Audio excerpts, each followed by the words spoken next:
Mi padre vendió mi auto para salvar a mi hermano de sus deudas. Ahora quiere que le regale mi casa. Respondí, la última vez perdí algo. Que se pierda él.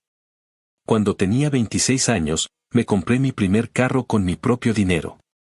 Trabajaba en una compañía de mudanzas, haciendo jornadas de más de 12 horas, bajo el sol, cargando muebles, refrigeradores y cajas que no me correspondían.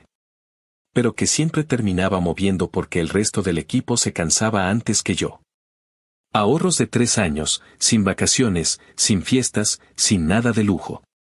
Era un Mustang 2017, gris oscuro, con asientos de cuero y un motor que sonaba a gloria. No era un auto nuevo del año, pero era mío, completamente pagado. Nunca me había sentido tan orgulloso de algo en mi vida. Era mi recompensa, mi pequeño lujo después de haber crecido en una familia donde todo siempre fue para después o cuando se pueda. Mi papá nunca entendió esa sensación. Para él, las cosas eran herramientas, no logros. Siempre decía que el dinero debía moverse, que uno no podía encariñarse con lo material.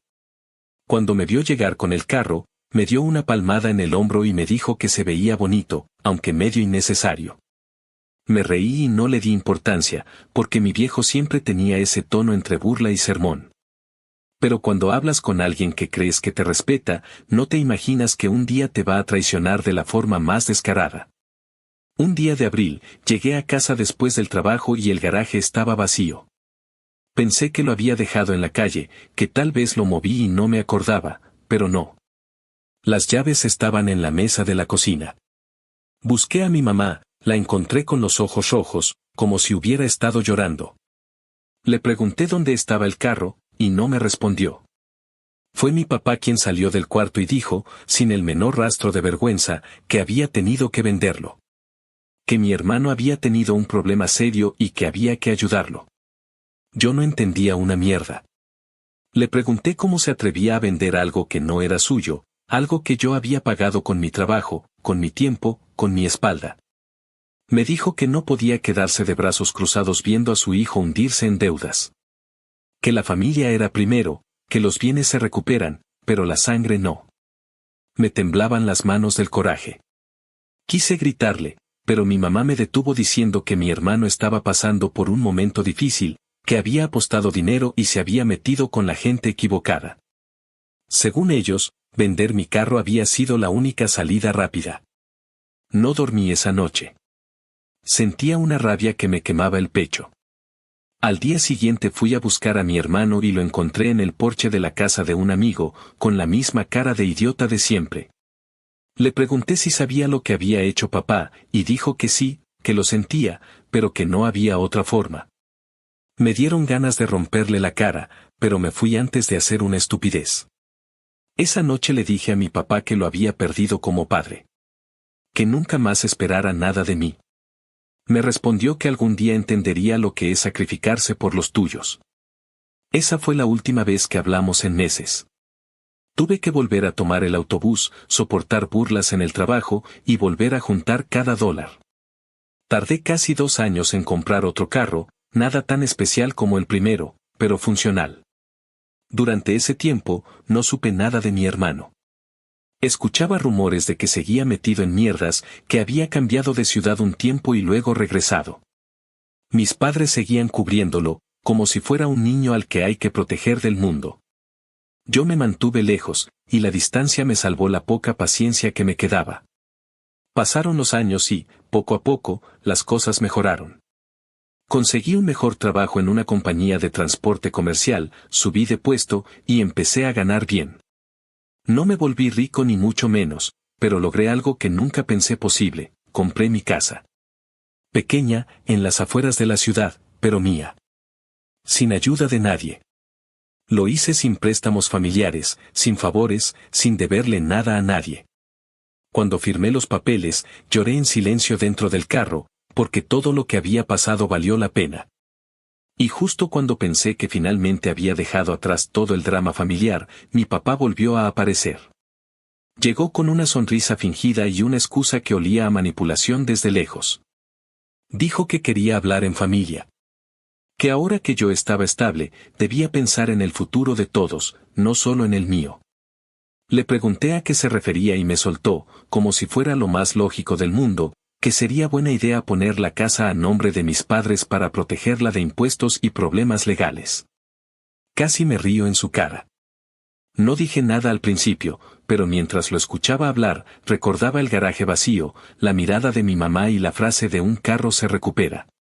Lo dejé hablar, porque a veces es mejor dejar que el idiota se sienta inteligente antes de hundirlo con una sola frase. Cuando terminó su discurso, solo le pregunté si se acordaba de mi Mustang. Se quedó callado, incómodo. Le dije que la última vez que tuve algo de valor, él decidió que podía deshacerse de ello por familia. Que esta vez, si algo se iba a perder, no sería mío. No le gustó. Empezó a decir que estaba siendo egoísta, que el dinero me había cambiado, que estaba olvidando mis raíces. Que mi hermano estaba en un mal momento otra vez y que esta casa podría ayudarlo a salir adelante. Le dije que no me interesaba su destino, que cada quien recoge lo que siembra, y que ya había perdido suficiente por culpa de esa idea torcida de que la sangre lo justifica todo. Esa noche me di cuenta de que hay un punto en el que dejas de tratar de arreglar las cosas con tu familia y simplemente los dejas ser quienes son. No por falta de amor, sino por respeto a tu propia paz. Ya no quería venganza, pero tampoco iba a volver a dejar que me arrebataran lo que me costó levantar. La primera vez perdí un carro. Si me descuido, esta vez pierdo mi vida entera. Así que no. No más sacrificios. No más excusas. No más familia cuando familia significa joderte para salvar a otro. Actualización 1. Pasaron un par de meses desde aquella conversación y pensé que mi padre había entendido el mensaje. Me equivoqué. En realidad, lo que hizo fue esperar el momento adecuado para intentar lo mismo con una estrategia diferente. Fue en diciembre, cuando ya se acercaban las fiestas y todo el mundo fingía estar más amable de lo normal. Mi mamá me llamó una tarde, me dijo que querían venir a la casa a cenar y platicar un rato. Dudé, pero al final acepté, porque ella no tenía culpa de nada y, a pesar de todo, seguía siendo la única que de verdad me importaba en esa ecuación. Preparé algo simple, compré un par de botellas de vino y traté de no pensar demasiado en lo incómodo que podía ponerse todo. Llegaron justo a la hora. Mi mamá, como siempre, sonriente, con ese aire nervioso que siempre tiene cuando mi papá está a punto de decir una estupidez. Mi viejo entró con la misma actitud de autoridad que usaba cuando yo era adolescente, mirando todo como si le perteneciera. Me dijo que la casa estaba bonita, que se notaba que estaba trabajando bien. No sonó como un halago, sino como una observación con segundas intenciones. Le ofrecí una copa de vino, la aceptó, y durante los primeros 20 minutos todo fue una conversación normal, o lo más parecido a eso que puede tener mi familia. Hablamos de trabajo, de mi perro, del clima. Todo iba bien hasta que, inevitablemente, él sacó el tema que venía a poner sobre la mesa. Dijo que había estado pensando mucho en el futuro. Que él y mi mamá ya no eran jóvenes, que la vida da muchas vueltas y que uno nunca sabe. Lo dijo con ese tono que mezcla drama y manipulación, ese que usaba cuando quería que yo me sintiera culpable por algo que ni siquiera era mi responsabilidad. Después empezó con su discurso sobre la familia, lo importante que era estar unidos, que los bienes materiales no valen nada si no hay armonía en casa. Lo dejé hablar, lo conozco demasiado bien. Cada palabra era un preámbulo, un paso más hacia el favor disfrazado de consejo. Cuando finalmente llegó a la parte que le importaba, lo soltó como quien comenta algo sin importancia, dijo que había estado hablando con un amigo que sabe de propiedades y que, según él, sería mejor poner la casa a nombre de mis padres. Argumentó que de esa forma me protegería de impuestos, de demandas, de cualquier cosa que pudiera salir mal. Que ellos solo la cuidarían hasta que yo me estableciera mejor. No pude evitar reírme, aunque traté de no hacerlo de manera descarada. Le pregunté si de verdad creía que yo era tan ingenuo como para no ver la intención detrás de esa idea. Se ofendió.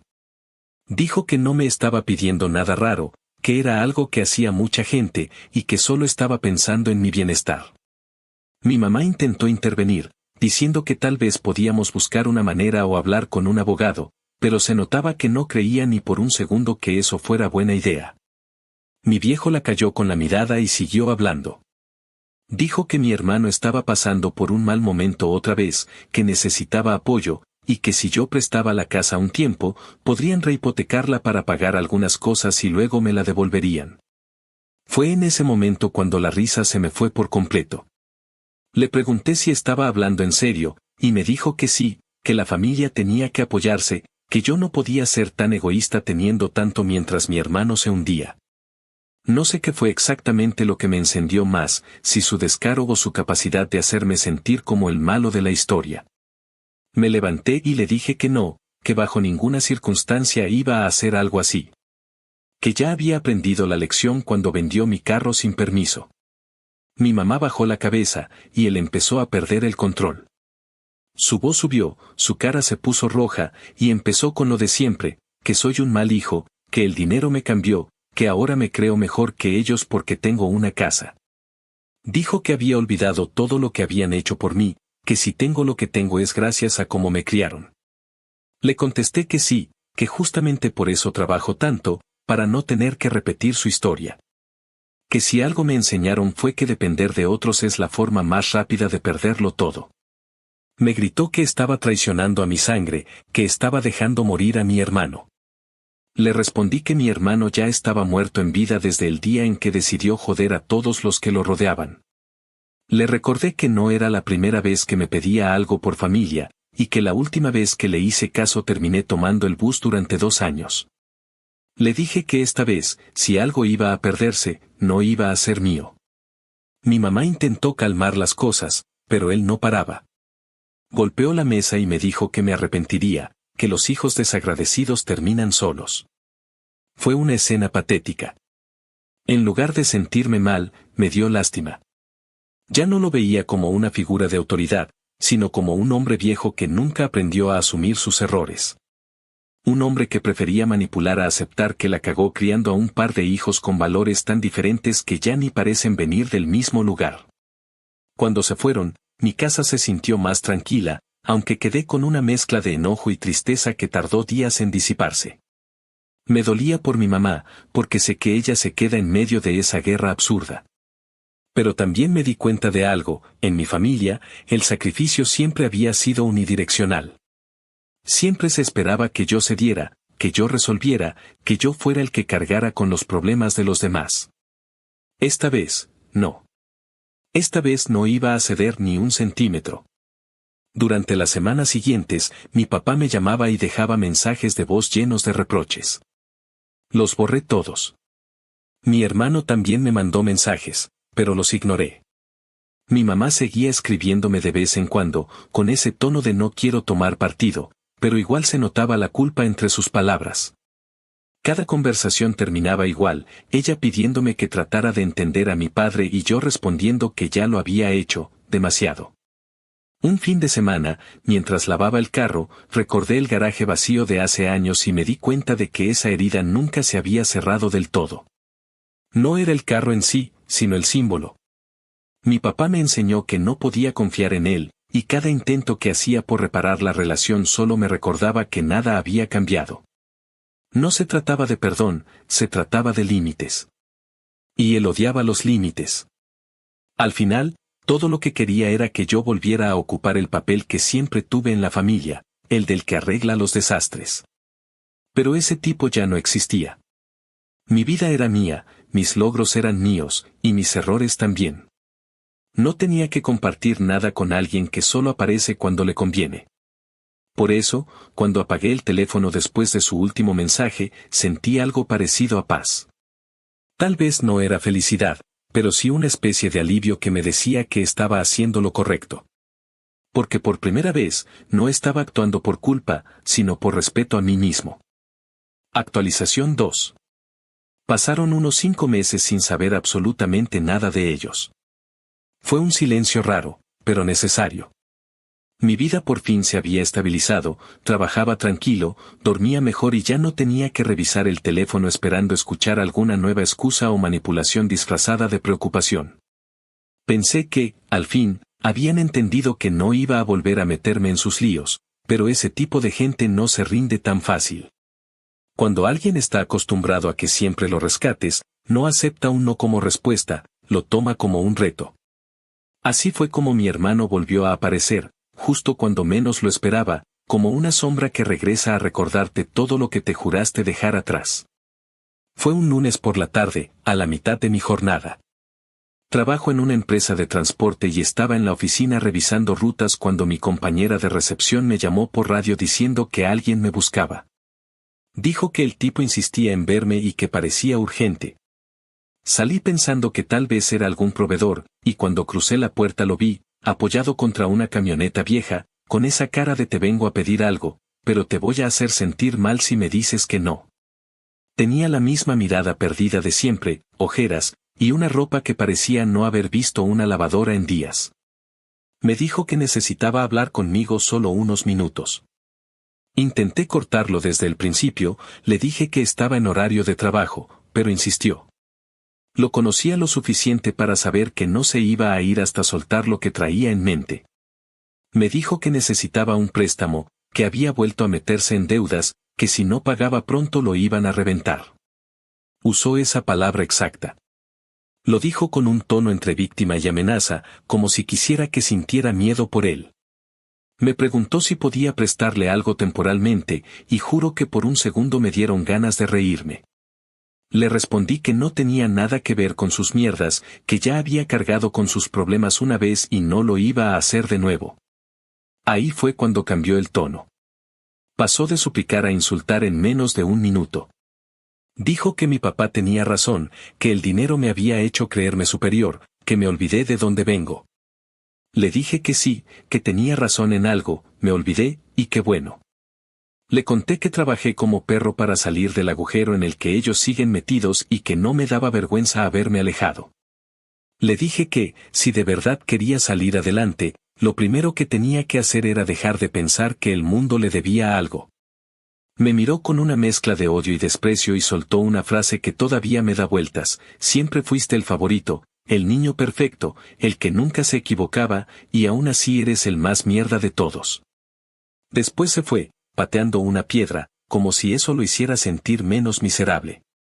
Pensé que ahí terminaba todo, pero no 3 días después, salí al estacionamiento de mi trabajo y encontré mi carro rayado de lado a lado. En la puerta del conductor alguien había escrito rata con una llave o algo similar. Me quedé quieto unos segundos, tratando de procesar la estupidez. No me costó mucho imaginar quién lo había hecho. Lo confirmé cuando revisé las cámaras de seguridad. Ahí estaba él, a plena luz del día, con una sudadera y gorra, pero su forma de caminar era inconfundible. Caminó directo hacia mi carro, lo rayó sin siquiera mirar alrededor y se fue como si nada. Esa noche, fui a la estación de policía y puse la denuncia. No fue fácil, porque una parte de mí todavía tenía esa vocecita interna que decía es tu hermano, pero ya no me quedaba nada de paciencia. Llené los formularios, mostré el video y firmé la declaración. Cuando el oficial me preguntó si quería presentar cargos formales, le dije que sí, sin dudar. No era por el carro, era por todo. Por los años de abusos, de culpas, de chantajes disfrazados de familia. Era hora de poner un límite de verdad. Un par de días después, mi mamá me llamó llorando. Dijo que mi hermano le había contado que lo había denunciado y que no podía creer que quisiera meterlo a la cárcel. Intentó convencerme de retirar la denuncia, dijo que él estaba mal, que estaba arrepentido, que había hecho una estupidez pero que la familia no debía romperse por eso. Le dije que la familia ya estaba rota desde hacía años, solo que ella no quería aceptarlo. Le recordé que la última vez que lo cubrieron, terminó costándome mi carro, mis ahorros y mi paciencia. Esta vez, no iba a volver a pagar por sus errores. Esa misma semana, mi papá me llamó. No me gritó, no me insultó, habló con un tono tan tranquilo que resultaba más molesto que cualquier grito. Me dijo que no podía creer que estuviera haciendo algo así, que los problemas se resolvían en casa, no con abogados ni policías. Me dijo que mi hermano era sangre, que podía perderlo todo menos a su familia. Le contesté que eso era justamente lo que había hecho, perderme a mí por salvarlo a él. Y que si quería seguir jugando a ser el héroe de la familia, adelante, pero sin usar mis cosas ni mi nombre. Me respondió que algún día me arrepentiría, y antes de colgar me dijo que si no ayudaba a mi hermano, no contara con ellos para nada. No supe si reír o agradecerle, porque para mí esa ya era una bendición. En los días que siguieron, la tensión creció. Mis padres fueron a mi casa 2 veces, tocaban la puerta, me dejaban notas, una de ellas decía que todavía estaba a tiempo de arreglarlo. Ni siquiera abrí. No iba a caer otra vez en el mismo ciclo de promesas vacías y manipulaciones emocionales. Era impresionante cómo cada uno de ellos tenía su propio discurso para hacerme sentir culpable. Mi mamá usaba la nostalgia, mi papá la autoridad y mi hermano el papel de víctima. Y lo más frustrante era ver cómo todos ellos se creían sus propias mentiras. A la tercera semana, mi jefe me llamó a la oficina. Me mostró una carta que habían dejado en recepción, dirigida a mí. Era de mi papá. Decía que yo había abandonado a mi familia, que estaba dejando que el rencor me corrompiera y que la familia no se cambia por nada. La rompí frente a mi jefe y le pedí que si volvían a aparecer, lo sacara del edificio. Me dijo que no me preocupara, que había visto ese tipo de situaciones antes, que la gente así no cambia. Y tenía razón. Un mes después, recibí una llamada del oficial encargado de mi caso. Me dijo que habían detenido a mi hermano por vandalismo y que quedaría en libertad bajo fianza mientras seguía el proceso. No sentí alegría ni satisfacción, solo cansancio. Era el resultado lógico de años de permisividad. Lo peor fue que, según el oficial, cuando lo arrestaron, lo primero que dijo fue que todo era una venganza personal, que yo lo odiaba y que estaba usando a la policía para arruinarle la vida. Ni siquiera fue capaz de reconocer lo que hizo. Esa noche me senté en la cocina, con una cerveza en la mano, y me di cuenta de algo que me dolió más que cualquier insulto: mi familia ya no era mi familia. Lo eran solo en los papeles, en los recuerdos viejos, pero no en la realidad. Me di cuenta de que ya no los veía como personas con las que podía construir algo, sino como una carga que había estado arrastrando demasiado tiempo. No me daba pena, me daba alivio. Porque en ese silencio, después de cortar todo contacto, encontré algo que nunca había tenido antes: paz. Una paz que no tenía precio, ni nombre, ni culpa. Y esa paz, por fin, era mía. Actualización 3. Habían pasado casi 4 meses desde la denuncia y no había vuelto a saber nada de ellos. Vivía tranquilo, concentrado en mi trabajo y en mantener la distancia que tanto me costó poner. No era rencor, era autoprotección. Pero como siempre pasa, el silencio duró lo justo antes de que mi padre volviera a irrumpir. Una noche de jueves, mientras revisaba unos papeles en casa, el teléfono sonó. Era su número. Dudé unos segundos antes de contestar, pero lo hice. No porque quisiera hablar con él, sino porque sentí que si no lo hacía, seguiría intentando hasta que cediera. Contesté sin decir su nombre, solo un seco sí. Su voz al otro lado sonaba tensa, entre contenida y temblorosa. Me preguntó si estaba contento, si me sentía mejor después de ver a mi propio hermano con antecedentes. No respondí nada. Siguió hablando, esta vez más fuerte, y me llamó traidor. Dijo que un hijo que mete a su hermano a la cárcel no merece tener familia. Dijo que yo no entendía lo que es el amor fraternal, que me había vuelto un tipo sin alma, frío, incapaz de perdonar. Le dejé desahogarse. Lo escuché sin interrumpir, porque no valía la pena discutir con alguien que vive en su propio guión. Cuando por fin se quedó callado, le dije lo único que tenía que decirle: tú lo criaste así. Si salió como salió, es tu obra.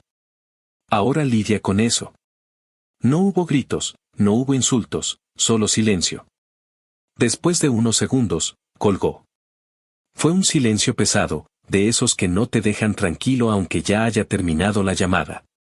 No sentí culpa, pero sí una tristeza diferente, una que se siente cuando por fin aceptas que algo se rompió y no hay vuelta atrás. Pasaron unos días y mi mamá apareció en mi casa sin avisar. Llegó con una bolsa en la mano, como si trajera algo de comer, y con la cara cansada, envejecida. Me abrazó sin decir nada y se quedó así unos segundos. Luego me pidió que la escuchara, que solo quería hablar. Le ofrecí café, nos sentamos en la mesa, y empezó con lo inevitable. Me dijo que sabía que mi hermano había hecho las cosas mal, que nadie lo justificaba, pero que la cárcel no era lugar para él. Que había cometido un error y que yo debía ser el más grande y demostrar que la familia vale más que la rabia. Le respondí con calma, porque no quería discutir con ella. Le dije que no era rabia, era cansancio. Que ya había aguantado toda una vida cubriendo los errores de los demás. Que si no ponía un límite ahora, nunca lo haría. Ella lloró, y no era el llanto de una madre que defiende a un hijo, sino el de alguien que se da cuenta de que está atrapada en medio de dos realidades que no puede reconciliar. Me dijo que papá estaba peor que nunca, que me odiaba, pero que en el fondo también lo estaba perdiendo todo. Que mi hermano le pedía dinero desde la cárcel y que ella no sabía cómo manejarlo. Le pregunté por qué seguía intentando salvar a alguien que no quiere salvarse. Me miró como si le hubiera dicho algo cruel, pero también como si entendiera que tenía razón. Después de un rato, la conversación se volvió más calmada. Me contó que papá casi no salía de casa, que pasaba el día buscando a quien culpar. Que seguía justificando a mi hermano, diciendo que solo necesitaba apoyo. Le dije que yo ya no iba a intervenir más, que lo que hicieran con su vida era cosa suya, pero que no quería volver a recibir llamadas, ni visitas, ni favores. Le ofrecí pagarle una terapia si quería hablar con alguien, porque sinceramente se veía agotada, con la mirada vacía. Al principio se ofendió, pensó que le estaba diciendo que estaba loca, pero luego respiró hondo y dijo que tal vez no era una mala idea. Antes de irse, me abrazó otra vez y me dijo que ojalá un día mi padre entendiera lo que perdió. Esa frase me dejó mudo. No supe qué contestarle. Porque en realidad, yo también lo había perdido, solo que de otra forma. Ella salió despacio, sin mirar atrás, y yo me quedé sentado en silencio, escuchando el ruido del reloj en la cocina. Esa noche dormí poco. No por culpa o remordimiento, sino porque sentí que había pasado una especie de punto sin retorno. Ya no era una pelea familiar, era la disolución total de una estructura que alguna vez creí firme. En los meses siguientes, la vida siguió, pero con un aire más pesado. Algunas personas del trabajo que conocían parte de la historia me preguntaban si me arrepentía de haber denunciado. Les decía que no, porque no se trataba de justicia legal, sino de poner límites morales. Si dejas pasar una vez algo así, te lo siguen haciendo el resto de tu vida. Y aunque suene frío, hay momentos en los que uno tiene que elegir entre la paz o la sangre, y yo elegí mi paz. Hubo un intento más de mi papá por acercarse, o al menos eso parecía. Me escribió un mensaje corto, sin insultos, solo un llámame cuando puedas. No lo hice. No porque quisiera mantener una guerra, sino porque sabía que esa llamada no iba a ser una conversación sincera. Era su forma de retomar el control, de arrastrarme otra vez al juego del perdón condicionado. Y yo ya no estaba dispuesto a jugarlo. Con el paso del tiempo, el asunto de mi hermano avanzó en los tribunales. El vandalismo no era un delito grave, pero tenía antecedentes de otras cosas menores, lo cual complicaba su situación. Me enteré por un primo que mi papá intentó convencer al juez de que había sido un malentendido familiar. Todo eso solo me confirmó lo que ya sabía, no había aprendido nada.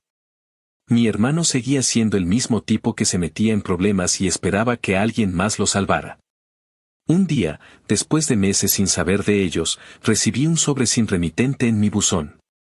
Dentro había una hoja con una sola frase escrita a mano: cuando necesites una familia, recuerda que ya no la tienes. La letra era la de mi padre. No sé qué pretendía, si asustarme, manipularme o hacerme sentir culpa. Lo único que sentí fue lástima. Ni siquiera me enojé. Lo tiré a la basura sin pensarlo. En el fondo, sabía que esa carta era su forma de admitir que había perdido el control sobre mí, y que eso le dolía más que cualquier cosa. Esa noche, hablé con mi mamá por teléfono. Le conté lo de la carta y me pidió que no le diera importancia, que él estaba en una etapa difícil. Le dije que lo difícil no era su etapa, sino la vida que eligió llevar. Que había confundido autoridad con derecho, amor con posesión, y familia con obediencia. Ella no dijo nada, solo suspiró. Me pidió que no me desconectara por completo, que todavía quedaba algo que valía la pena salvar. Le respondí que solo si ese algo era ella, porque del resto ya no quedaba nada. Después de esa conversación, decidí dejar de mirar atrás. No los bloqueé, pero tampoco respondí más mensajes ni llamadas. Era como poner una pared invisible, no los odiaba, pero ya no eran parte de mi mundo. Me di cuenta de que uno puede amar a alguien y aún así tener que dejarlo atrás, porque el amor no siempre justifica el daño. Y por primera vez, empecé a sentirme realmente libre. La última vez que escuché la voz de mi padre fue en un buzón de voz, unos meses después. Su tono era cansado, quebrado. Dijo que ojalá algún día entendiera todo lo que hizo por nosotros. Me quedé mirando el teléfono unos segundos, y luego borré el mensaje. Ya no tenía ganas de entender nada. A veces, dejar ir no es una decisión, es una necesidad. Y yo ya había dejado ir todo lo que me quedaba de ellos, incluso el deseo de que las cosas fueran diferentes. Actualización 4. Había pasado poco más de medio año desde la última vez que tuve noticias directas de ellos. Para entonces, mi vida era otra. Cambié de número, me mudé a otra zona, una más tranquila, lejos de los barrios donde crecí, donde cada esquina tenía un recuerdo que ya no quería revisitar. Me enfoqué en mi trabajo, empecé a ahorrar de nuevo y me dediqué a disfrutar lo que tanto me costó construir.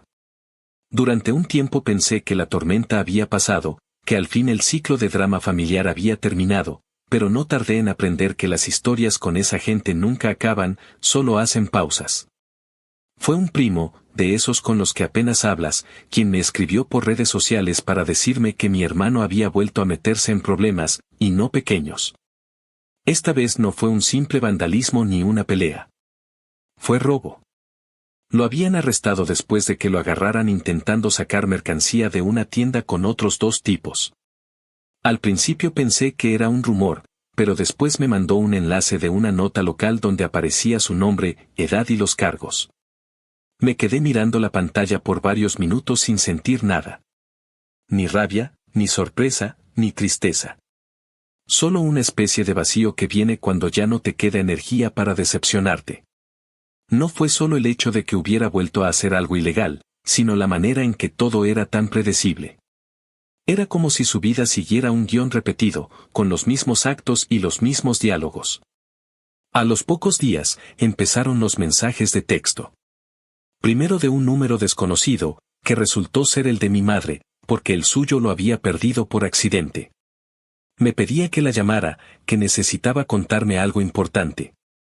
No lo hice. A la semana, otro mensaje, esta vez de un tío, diciendo que mi papá estaba desesperado porque no sabía cómo reunir el dinero para la fianza. Me pedía que ayudara con algo, aunque fuera poco, porque la familia debía estar unida en los momentos difíciles. Ni siquiera respondí. Al día siguiente, recibí un correo electrónico de mi madre. El asunto decía: por favor, léelo. Lo abrí. Era una carta larga, llena de frases sobre el perdón, la familia, la vida corta, las segundas oportunidades. Decía que mi hermano había cometido errores, pero que seguía siendo parte de nosotros, que papá estaba enfermo de los nervios, que ella no podía con todo. Y al final, el pedido disfrazado de súplica, que si podía ayudar con la fianza, ella me lo devolvería, que solo necesitaban sacarlo de ahí para empezar de nuevo. No contesté.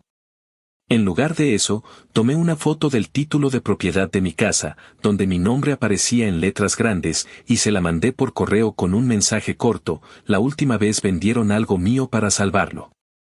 Esta vez, que se pierda él. No hubo respuesta. Durante los días siguientes, todo quedó en silencio, aunque no por mucho.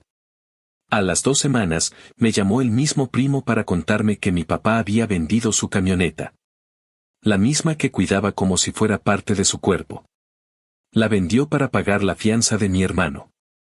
En ese momento sentí algo parecido a justicia, no de la que uno celebra, sino de la que simplemente equilibra la balanza. Pensé en cómo, años atrás, vendió mi carro sin siquiera preguntarme, justificándolo con esa frase estúpida de un carro se recupera, un hermano no. Ahora era él quien vendía algo suyo para intentar salvar al mismo hermano que nunca aprendió. No me alegré, pero tampoco sentí pena. Fue más bien como ver el cierre de un círculo que había estado girando demasiado tiempo. Mi madre volvió a contactarme poco después. No para pedirme dinero, sino para decirme que las cosas estaban mal. Que mi hermano había salido, pero que nada había cambiado. Que seguía metiéndose con la misma gente, bebiendo, desapareciendo por días. Que mi papá lo justificaba todo, decía que necesitaba tiempo para enderezarse. Ella, en cambio, ya no tenía fuerzas. Me dijo que había empezado a ir a terapia, la misma que meses atrás le ofrecí pagar. No me lo dijo para agradecerme, sino para admitir que por fin entendía lo que le había dicho tantas veces, que no puede salvar a quien no quiere salvarse. Me habló con un cansancio que no se puede fingir. Dijo que mi papá ya no era el mismo, que había envejecido de golpe, que seguía con ese discurso del sacrificio y la sangre, pero que en realidad lo hacía por orgullo, no por amor. Yo le escuchaba y me costaba no pensar en todo lo que habíamos perdido.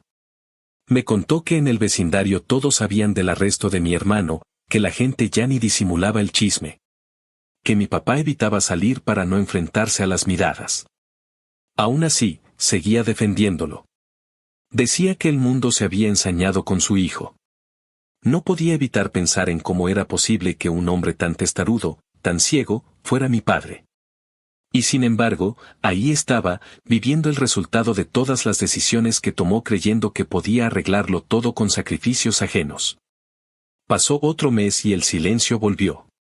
Ninguno de ellos intentó contactarme de nuevo.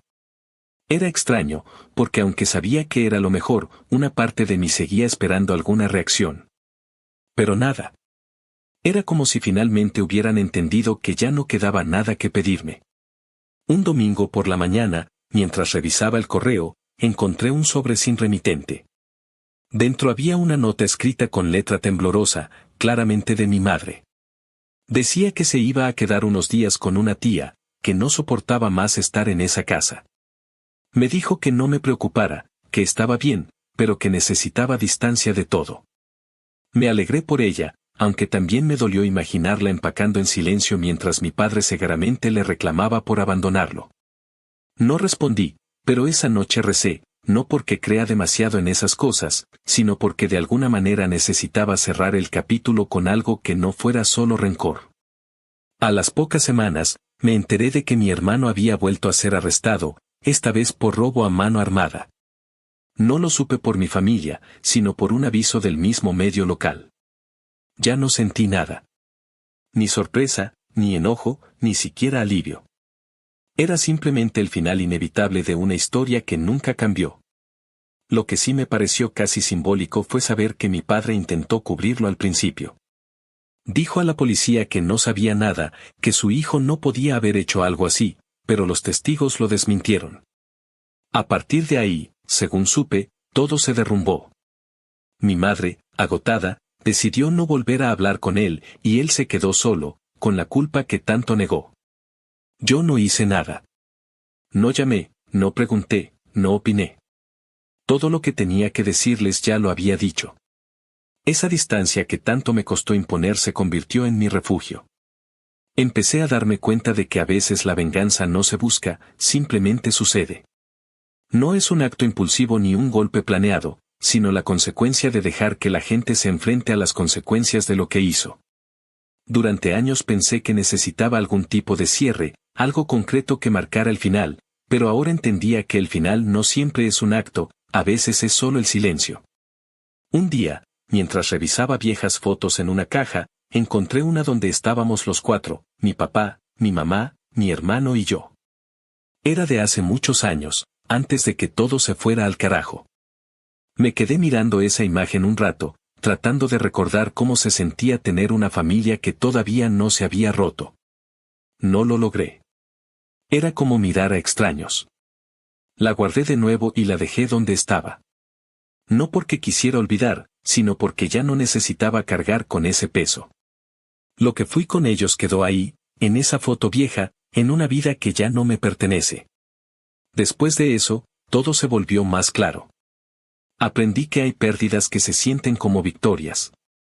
No porque uno gane algo, sino porque por fin deja de perder. Esa era mi venganza, seguir viviendo sin ellos, sin su caos, sin sus cadenas disfrazadas de cariño. Cada día que pasaba sin una llamada, sin un reproche, era una prueba de que al fin me había liberado de la deuda emocional que me impusieron desde niño. No necesitaba perdonarlos, porque ya no esperaba nada de ellos. Y cuando uno deja de esperar, deja de doler. Actualización final. Habían pasado casi 2 años desde la última vez que escuché el nombre de mi hermano en boca de alguien.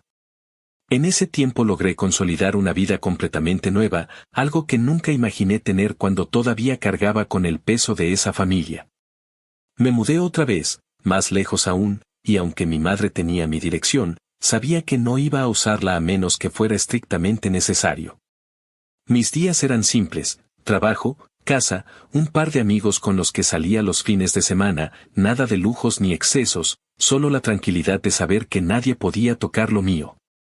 Había aprendido a disfrutar la rutina sin miedo a que un teléfono o una puerta interrumpieran todo.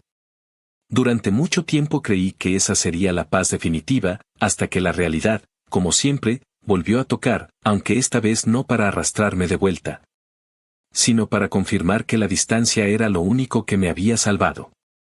Me enteré de la noticia por un mensaje de texto. Era mi madre. Su número no había cambiado y, a pesar de que tenía meses sin escribir, sabía que no lo hacía por gusto. El mensaje era corto, sin vueltas: tu padre vendió su camioneta para pagar la fianza de tu hermano. Ya no sé qué hacer. Lo leí varias veces, como si quisiera entender algo más en esas pocas palabras, pero no había nada escondido. Era la misma historia de siempre, solo que cada vez con menos energía y más ruina. Me quedé mirando el teléfono unos segundos y luego lo dejé sobre la mesa. No contesté. En otro momento, tal vez hace años, habría sentido rabia, desesperación o culpa, pero ya no. Lo único que me vino a la mente fue una frase que me repetí en silencio: la última vez vendieron lo mío para salvarlo. Esta vez perdió lo suyo. Durante días, mi madre no volvió a escribir. No insistió, no pidió dinero, no trató de justificar a nadie. Tal vez finalmente entendió que ya no había nada que discutir. Fue una sensación rara, como si una parte de mí hubiera estado esperando esa confirmación desde hacía mucho tiempo. Ya no era el hijo rebelde o el ingrato, era simplemente alguien que había decidido salir del incendio mientras todavía podía caminar. Me tomó semanas procesar la idea de que mi padre, el mismo hombre que una vez me gritó que los bienes se recuperan pero la familia no, había hecho exactamente lo que me reprochó por años. Vendió su camioneta, su único orgullo material, para rescatar a un tipo que no tiene redención posible. Fue como ver una película repetida en la que todos los actores ya saben el final pero igual actúan sorprendidos. Tiempo después, supe por un vecino de mis padres que la venta no había servido de mucho. Que mi hermano, una vez libre, había vuelto a desaparecer, dejando a mi padre con la deuda y el vehículo perdido. Que mi madre se había ido definitivamente a vivir con una tía, y que la casa donde crecimos estaba casi vacía, sin muebles, sin vida. Esa imagen me acompañó varios días. No porque me doliera, sino porque era la representación más exacta de lo que se habían convertido, un lugar lleno de ausencias. Lo único que me generó algo parecido a tristeza fue pensar en mi madre empacando sus cosas sin decir nada, saliendo por la puerta que tantas veces abrió para perdonar lo imperdonable. Pero incluso ese dolor venía acompañado de un extraño alivio. Por fin estaba eligiendo su paz, no la culpa. Pasaron unos meses antes de volver a saber algo más. Un día cualquiera, mientras revisaba correos en la computadora, vi uno nuevo con el asunto "solo quiero decirte algo". Era de mi madre. No abrí el mensaje enseguida, lo dejé ahí un rato, como si tuviera miedo de que al leerlo todo volviera a empezar. Cuando finalmente lo abrí, lo que encontré fue una carta corta pero directa. Me contaba que mi padre había enfermado, que los años de estrés, las deudas y el remordimiento lo estaban consumiendo. Dijo que no esperaba que yo hiciera nada, que solo quería avisarme. Terminaba con una frase que me dejó quieto un buen rato: a veces pienso que él ahora entiende, pero ya es muy tarde. Cerré el correo y me quedé mirando la pantalla apagada del monitor, viéndome reflejado como un desconocido. No sentí odio ni deseo de verlo sufrir, pero tampoco compasión. Simplemente, no sentí nada. Era como si todo el dolor que alguna vez me provocó se hubiera agotado. No volví a saber más de él directamente. Al parecer, seguía viviendo en esa casa medio vacía, con lo poco que le quedaba. Mi madre, en cambio, empezó a escribir de vez en cuando. Cartas sencillas, sin exigencias, sin culpas, solo para contarme cosas pequeñas, como si estuviera reconstruyendo algo desde el silencio. Me hablaba de cómo iba la terapia, de que estaba buscando trabajo en una escuela, de que había empezado a caminar todas las mañanas. A veces terminaba las cartas con una frase corta: te extraño. Y cada vez que la leía, sentía un nudo en el pecho, porque sí, yo también la extrañaba, pero ya no podía volver a ese lugar. Le respondí una sola vez, con algo que me salió sin pensar: yo también. Pero no extraño vivir con miedo de que me roben lo mío en nombre de la familia. No fue un reproche, fue una verdad. Y ella, en lugar de molestarse, me escribió después un mensaje que decía simplemente: entiendo. A partir de ahí, nos mantuvimos en contacto, pero con límites claros. No hablábamos del pasado, no mencionábamos a mi padre ni a mi hermano. Era como si hubiéramos firmado un acuerdo silencioso de no volver a abrir heridas. En esas conversaciones descubrí algo que me cambió: entendí que no se trata de perdonar por compasión, sino por libertad. Perdonar no era decir todo está bien, sino decir ya no me importa lo suficiente para seguir cargándolo. Y bajo esa idea, empecé a vivir diferente. Me enfoqué en mis propios proyectos, en seguir creciendo sin mirar atrás. Un día, mi madre me llamó, la primera llamada en mucho tiempo. Sonaba tranquila, incluso más joven.